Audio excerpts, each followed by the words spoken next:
Hoy, en La Voz de los Especialistas, el pediatra Esteban López Gaitán advirtió que los niños también podrían ser víctimas letales del coronavirus, por lo que sugirió no exponerlos. ¿Qué tal? Un saludo para todos la gente que está atenta a La Voz de los Especialistas.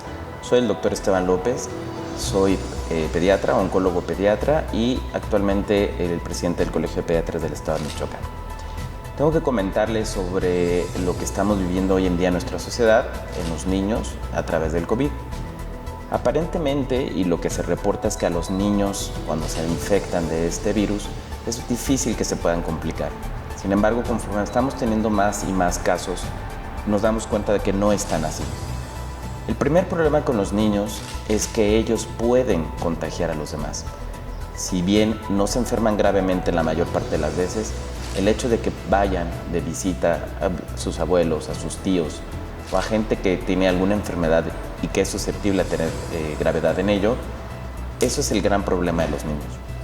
Nos sirven como vectores. El virus ocupa a un ser humano para llegar a otro ser humano y los niños son los principales vectores.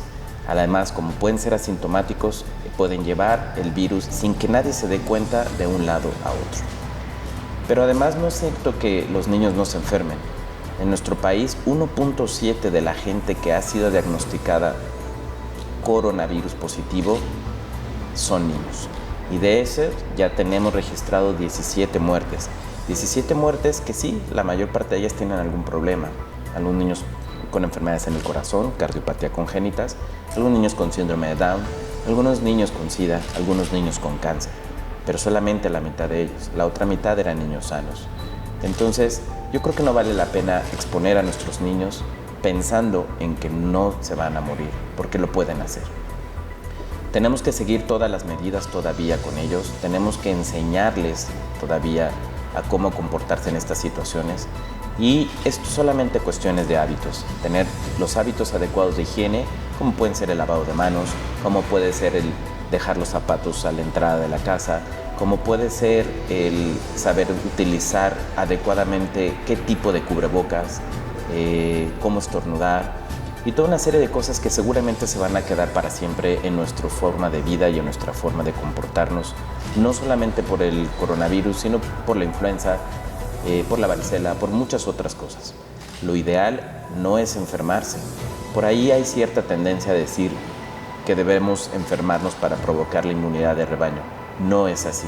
Yo creo que no vale la pena arriesgar a nadie, por muy baja que sea la posibilidad, arriesgarse a morir.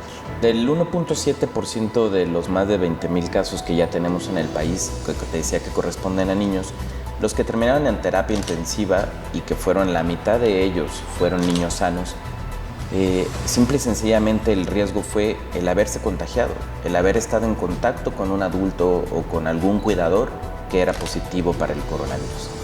Eso es la única causa real para que estos niños llegaran a tener una complicación. Si en algún momento dado los adultos o los cuidadores hubieran respetado las normas y la cuarentena e incluso sabiéndose enfermos hubieran tenido las medidas prudentes, probablemente esos niños no se hubieran contagiado como el resto de la población, no solamente los niños, sino cualquier persona que hubiera respetado la cuarentena y en este caso no hubiéramos tenido estos problemas. El escenario en los niños es un poco difícil, van a ser asintomáticos o síntomas leves. El regreso a clases, en realidad, lo único que va a hacer es exponer realmente a la gente adulta que está en riesgo. No veo un panorama diferente al resto del mundo. En el resto del mundo, los reportes que ya tenemos de China, de Italia, de España, es que han sido la gente que han tenido más casos y que más reportes hemos tenido.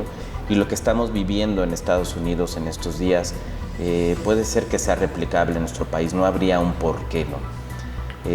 Simple y sencillamente es un regreso a clases tranquilo, medido, básicamente.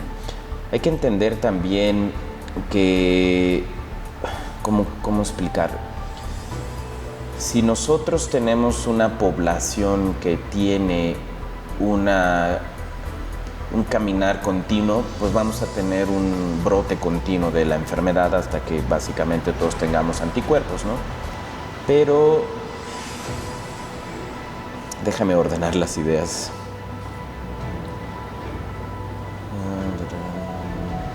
El problema real en Morelia no es tanto que tengamos un brote comunitario.